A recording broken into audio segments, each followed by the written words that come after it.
রাসূল আরবি সাল্লাল্লাহু আলাইহি সাল্লাম সাহাবাদেরকে বলেন, সাহাবায়ে কেরাম রাসূল আরবি সাল্লাল্লাহু আলাইহি সাল্লামের বয়ান শুনতেছিল। কি শুনতেছিল? বয়ান শুনতেছিল। রাসূল আরবি সাল্লাল্লাহু আলাইহি সাল্লাম যখন বয়ান করতেছিল, ওয়াজ আর নসিহত করছিল, সাহাবাদেরকে উদ্দেশ্য করে বলেন, ও সাহাবারা, তোমরা কি কোন জিনিস উপলব্ধি করেছো কিনা? কে বলে? রাসূল আরবি সাল্লাল্লাহু আলাইহি সাল্লাম সাহাবাদেরকে বলে, তোমরা কি কোন জিনিস উপলব্ধি করছো কিনা, খেয়াল করেছো কিনা? সাহাবারা ডাক দিয়ে বলে, ইয়া রাসূলুল্লাহ, ইয়া হাবিবাল্লাহ, আমরা তো এইরকম ভাবে কোন জিনিস উপলব্ধি করি নাই, খেয়াল করি নাই। সাহাবারা ডাক দিয়ে বলে, ইয়া রাসূলুল্লাহ, ইয়া হাবিবাল্লাহ, আপনি কি উপলব্ধি করেছেন আর খেয়াল করেছেন, আমাদেরকে একটু বলেন, আমরা শুনতে চাই। রাসূল আরবি সাল্লাল্লাহু আলাইহি সাল্লাম ডাক দিয়ে বলে, তাহলে তোমরা শোনো, আমি কি উপলব্ধি করেছি আর খেয়াল করেছি। সুবহানাল্লাহ বলেন। সাহাবায়ে কেরাম ডাক দিয়ে বলেন, তাহলে বলেন। রাসূল আরবি সাল্লাল্লাহু আলাইহি সাল্লাম বলেন, শোনো, আমি তো এখানে বয়ান নসিহত আর ওয়াজ করতেছি, কিন্তু উপলব্ধি করছি, কিন্তু খেয়াল করছি, একটা জিনিস খেয়াল করেছি, উপলব্ধি করেছি, তোমাদের মাঝখানে একটি ব্যক্তি ডাইরেক্ট মাহফিলে এসে ডাইরেক্ট সামিয়ানায় এসে সুন্দরভাবে বসে গেল, আর আমি রাসূল আরবি সাল্লাল্লাহু আলাইহি সাল্লামের বয়ান শুনল। আমি যেটা খেয়াল করছি, ভালো মতো খেয়াল করছি, আমার কথার মধ্যে মিথ্যা কথা হইতে পারে না, আমার কথার মধ্যে মিথ্যা কথা হইতে পারে না, আমি যেগুলো খেয়াল করছি সেটাই বলছি। ব্যক্তিটি আসলো, ব্যক্তিটি আসার পরে সুন্দরভাবে মাহফিলে বসে গেল, সুন্দরভাবে সামিয়ানায় বসে গেল, কিন্তু পরবর্তীতে যে ব্যক্তিটা আসলো, সে ব্যক্তিটা আমার মনে হয় মাহফিলের উদ্দেশ্য করে আসে নাই। আমি খেয়াল করতেছিলাম, আমি দেখতেছিলাম, রাস্তা দিয়ে অতিক্রম করতেছিল, সে মাহফিলের উদ্দেশ্য করে আসে নাই, রাস্তা দিয়ে অতিক্রম করতেছিল। রাস্তা এড়িয়ে যখন চলে যাওয়ার সময় কেমন জানি তার ভিতরে খটকা লেগে যায়। রাসূল আরবি সাল্লাল্লাহু আলাইহি সাল্লাম কথা বলতেছে, আর আমি রাসূলকে ডিঙ্গিয়ে কেমনে চলে যা। সুবহানাল্লাহ বলেন। ব্যক্তিটা শরম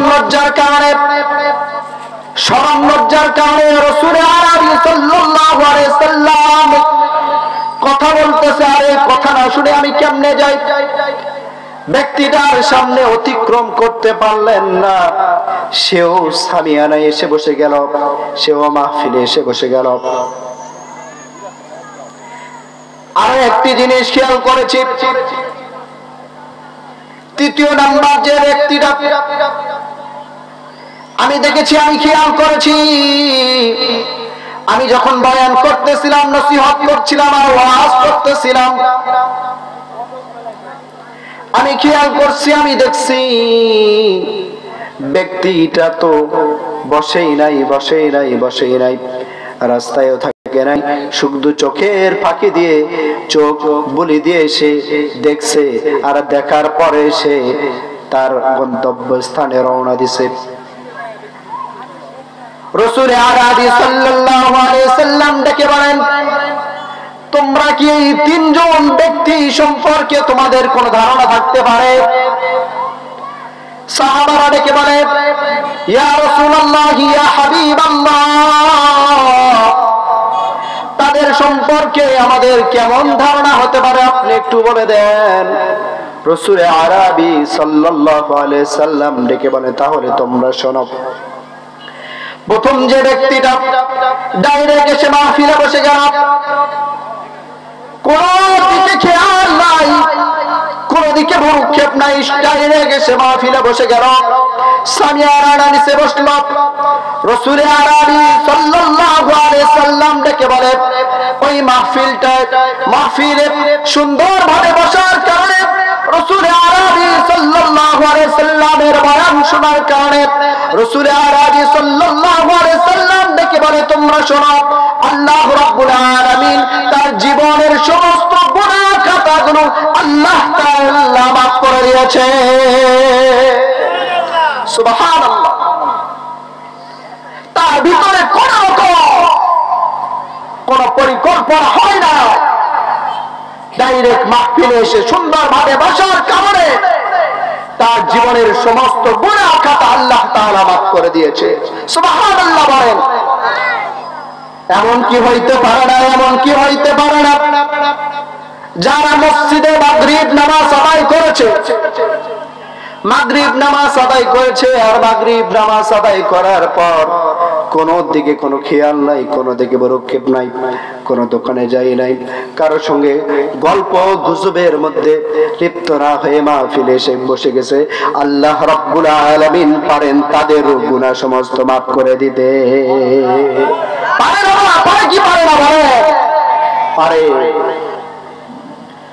রাসূল আরবি সাল্লাল্লাহু আলাইহি সাল্লাম ডাক দিয়ে বলেন, এটা তো প্রথম ব্যক্তির কথা বলা।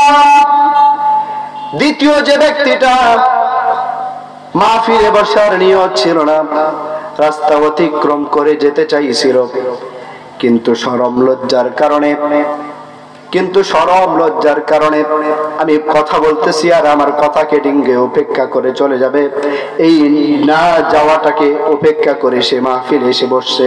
আর বসার কারণে রাসূল আরবি সাল্লাল্লাহু আলাইহি ওয়াসাল্লাম বলেন, এই মাহফিলে এসে বসার কারণে আল্লাহ রাব্বুল আলামিন তার যত সগীরা গুনাহ আছে সমস্ত সগীরা গুনাহ আল্লাহ তাআলা মাফ করে দিয়েছে। সুবহানাল্লাহ। الحمد لمن قدر خيرا وقبالا، الحمد لمن قدر خيرا وقبالا، والشكر لمن صور حسنا وجمالا، والشكر لمن صور حسنا وجمالا। তাহলে দ্বিতীয় ব্যক্তিটা ওই রকম ভাবে কোনো উদ্দেশ্য ছিল না, মাহফিলে বসবে, রাসূল আরবি সাল্লাল্লাহু আলাইহি সাল্লামের বয়ান শুনবে, কথা শুনবে, ওইরকম তার কোনো নিয়ত ছিল না। কিন্তু শরম আর লজ্জার কারণে সে মাহফিলে বসার কারণে আল্লাহ রাব্বুল আলামিন তার যত সগীরা গুনাহ ছিল সমস্ত সগীরা গুনাহগুলো আল্লাহ তাআলা মাফ করে দিয়েছেন। সুবহানাল্লাহ, সুবহানাল্লাহ। তৃতীয় যে ব্যক্তিটি ছিল, সাহাবায়ে কেরাম ডাক দিয়ে বলে, ইয়া রাসূলুল্লাহ, ইয়া হাবিবাল্লাহ, তৃতীয় ব্যক্তিটির কথাটা কি আমাদেরকে শোনাবেন না? রাসূল আরবি সাল্লাল্লাহু আলাইহি সাল্লাম ডাক দিয়ে বলে, শোনো, তৃতীয় ব্যক্তিটি কোন মাহফিলের উদ্দেশ্য করে আসে নাই, কোন বয়ান শোনার উদ্দেশ্য করে আসে নাই, কোন ওয়াজ শোনার উদ্দেশ্য করে আসে নাই, ডাইরেক্ট রাস্তা থেকে ভুলকি দিছে আর চলে গেছে। রাসূল আরবি সাল্লাল্লাহু আলাইহি সাল্লাম ডেকে বলে, তৃতীয় ব্যক্তিটা ডাইরেক্ট গোমরাহিতে লিপ্ত হয়ে গেছে। নাউযুবিল্লাহি মিন যালিক।